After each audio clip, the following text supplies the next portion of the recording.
this week we bring in a new concept to help us answer questions about what it means to be human from the perspective of a cultural anthropologist. In thinking about this, we have to back up for just a moment and consider different approaches to anthropology. So far, we've been using the interpretivist approach to ask questions and kind of have a framework for answering those questions. An interpretivist approach is the one given to us by Geertz, in which we can look at culture, a cultural text, and look at it and interpret it like much as we would a book for its meanings based on symbols and actions taking place within the text. So the focus in the interpretivist approach is on meaning and trying to get the point of view of native interpretations of the culture. A different approach is to take a structural approach, and that's what we'll be talking about today. And then we'll be talking about another approach in the future. Any approach to anthropology that we take will give us a limited view. So it's important to keep these perspectives in mind and try to triangulate and consider all three. In a structural approach, instead of looking at things in terms of native interpretations, we're looking at things in terms of the structure of a society. So we end up with these two lenses, society and culture. Society, we're talking about, well, actually, let me back up because we already had this definition of culture. So as a quick refresher, when we're speaking of culture, we're speaking of a set of meanings and practices for understanding and acting in the world. So again, this focus here is on meanings and how a system of meaning gives us a way of understanding the world and also some guidelines for acting in the world. When we start to talk about society, we're thinking in terms of structure and the arrangement and distribution of people and resources in a particular context as they change over time. So we're referring to two different concepts in anthropology when we use the term culture and we use the term society. As we have talked about previously, culture is an extremely important concept for the field, and society has become to be understood as really important as well. In everyday speaking, of course, people talk about culture and society fairly interchangeably, but in our core class and in anthropology, we're using these terms in a really specific way. We want to be able to differentiate between culture as guiding beliefs and what we take for granted, and then society, in which we're thinking about how people and things within the society are arranged and distributed. So let's kind of break down this definition a bit. When we're talking about the arrangement and distribution, this first part of the definition, it's all about how things are arranged within relation to each other. How many of them are there, and how are they distributed? So if we were doing an ethnography of Seattle Central, and we're thinking about how society played a role, we wanted to use a social and structural lens to look at what was happening. We might ask, where are the different people on this campus? We might also ask, where is the money? And how are people and money arranged and distributed? We might look at other types of resources as well. For example, at a community college campus, access to a computer with reliable internet access is very important. So we might look at that resource to see how that resource is distributed throughout the campus and to different members of the society as well. Which brings me to the next aspect, people and resources. So you could think in terms of resources as anything you draw on to make something happen.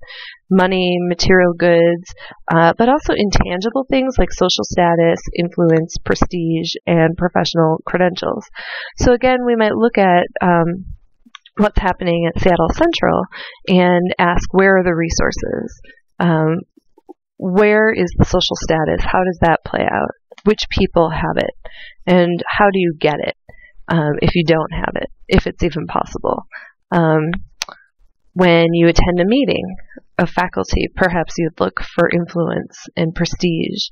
And when you attend classrooms, you might look for professional credentials, but also status among the students. And then, of course, with all of this, you might be looking at how the money flows to make things happen. So if a particular teacher wants to start a new program for students, how are they able to make that happen? Where is the resource for them to make that happen, and is it accessible or not?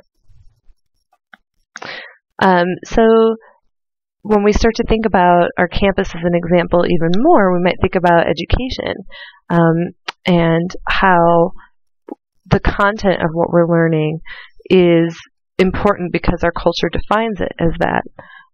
But then when we look at it through a social lens, then we look at the specialized knowledge and how that education becomes a resource you can use to do things that you want to do in the world. Perhaps increase your own social status in a different domain outside of education, or within it if you're choosing to go into education. So culture defines what's important, but then those things become important because of the meanings you share with other people. But then the social aspect is the resource, how you're able to access the things that give you that are important based on the meaning system of the society. And then we're looking at a particular context here. So anthropologists are particularists, but the questions that we ask focus on a particular context. So we might ask about who has broadband access in the Seattle Central School, or maybe within the community of people that attend the school, who has broadband access at home, things like that. And then we're also looking at change over time. So we recognize that the arrangement and distribution of people and resources is not the same over time. It's always changing and undergoing. It's dynamic, so it's moving. It doesn't stay the same.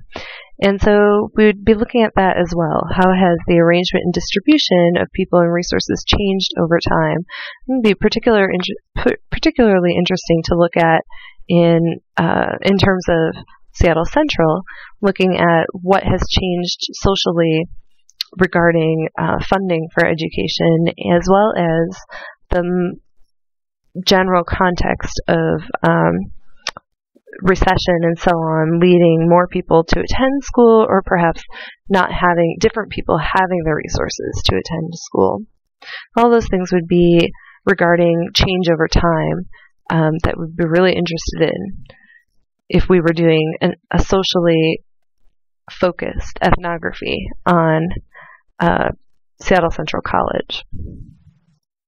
We use both of these terms, culture and society, as a way of viewing a community that's different from our own, or that is somewhat different from our own. And we want to take both these aspects into account. It might be helpful to think, again, that society is concerned with the social order, where culture is concerned with meanings and practices. One of our founders, Emil Durkheim, never used the word culture in his work. He was only thinking about society, and it was something very concrete to him. He wanted to establish a science of human behavior, so he saw one type of concept, and that was closer to what we call society today. But he also thought if you're looking at culture, you are looking at society. The two are really linked. Meanings and practices are the organizations, but then society is in place in order to maintain the status quo. And for Durkheim, when society and culture are misaligned, they actually become sick. So we've learned that most of the time, society and culture are misaligned. So he wasn't completely correct. An example of that is that we have this belief that in American culture that if you work hard, you can succeed. But then there's a structural reality that says that shows us that that's rarely actually the case. So in that way, Durkheim might say that society and our culture is misaligned, but we see that in all societies. So the ideals of a culture are frequently subverted by the unequal distribution of resources on the ground.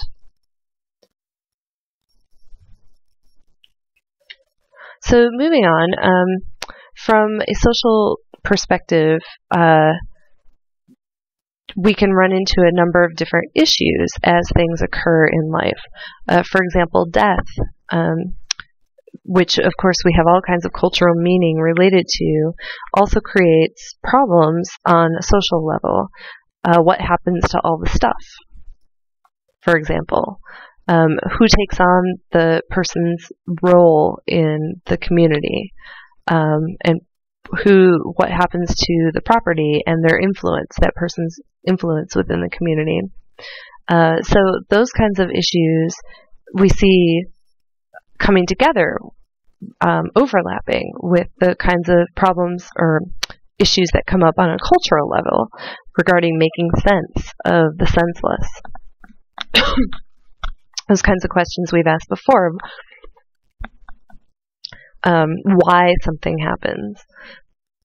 So ritual is something that helps us deal with both the why questions, the cultural meaning aspects, and the social problems of different distribution of resources when something disrupts the social order. So ritual is a patterned and often repeatable action and meanings that are shared by a group of people, and in some way they're distinguishable from everyday actions. So a ritual is not something that commonly occurs on an everyday basis. It's somehow set aside from everyday actions as specialized in some way. And rituals can be secular in addition to religious. For example, getting your driver's license is a very ritualistic process in American culture. So it's not only religious things that are ritualistic. And rituals address several needs and purposes. They often conform to the status quo and maintain the equilibrium. For example, saying the Pledge of Allegiance in school. I don't know how many of you grew up doing that, but that's something that I grew up doing, and a lot of people from my generation did. And it's a ritual that helps to confirm the status quo and maintain the equilibrium, keep things the same.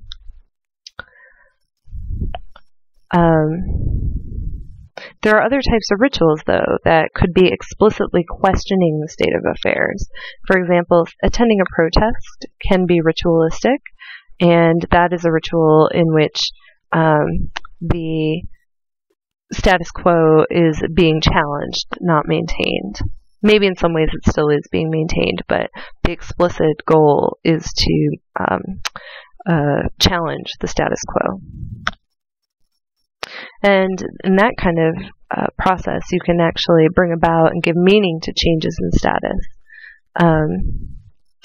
And that happens in rituals in general, that one type of ritual involves passage of identity and status from one identity to another identity. So that's actually what I'll talk about next. So Arnold van Gennep is the person credited with identifying a rite of passage as a unique form of ritual.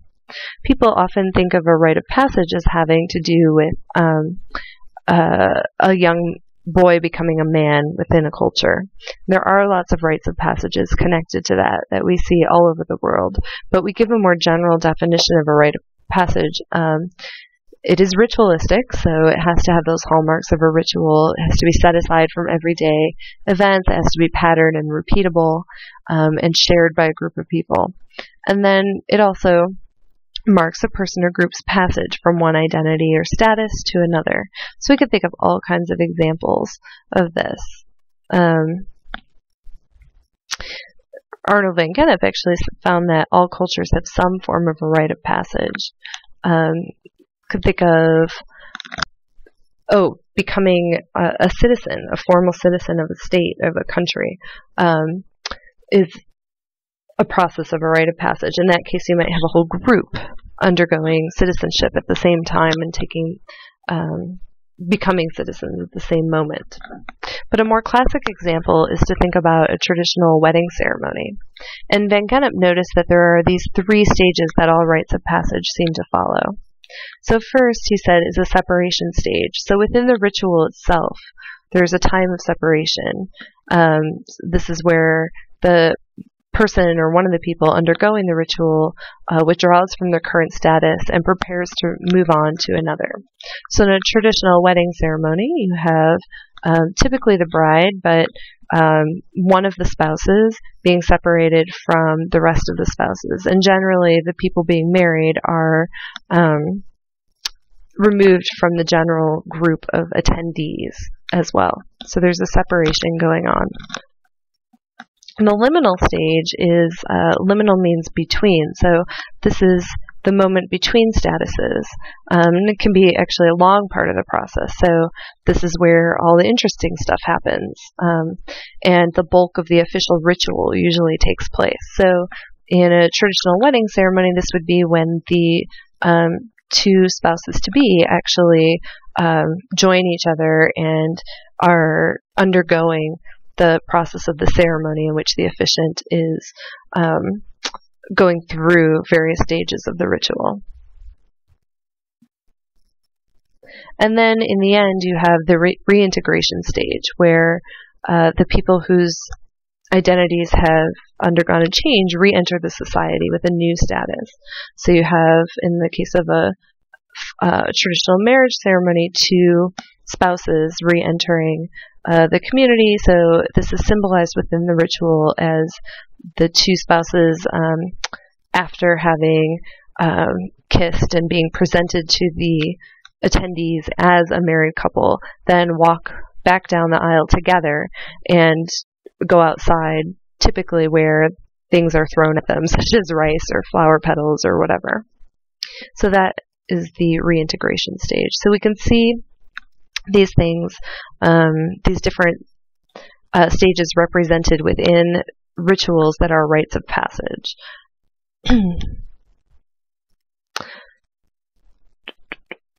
And we can just take a moment to think about how rituals or rites of passage can have both cultural and social meanings to them. So, of course, on the one hand, there's all kinds of meanings tied to joining together as a married couple. On the other hand, there are all these social aspects as well. You combine incomes, combine households, combine all kinds of different resources together. And even if the couple was living together before the marriage ceremony took place, undergoing a formal recognition of marriage by the state is also a process that has a lot of social aspects to it regarding taxes, various rights and benefits as married partners being able to visit each other within hospitals, so on and so forth. So rituals really tie these notions of both meanings and practices, culture and society, meanings and social order together.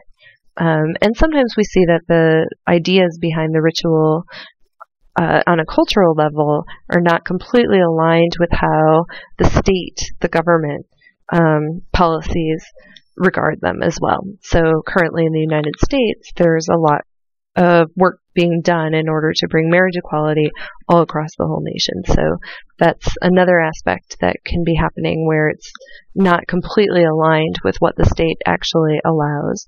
But talking about social order isn't just about the state. The state governments are just one aspect of social order.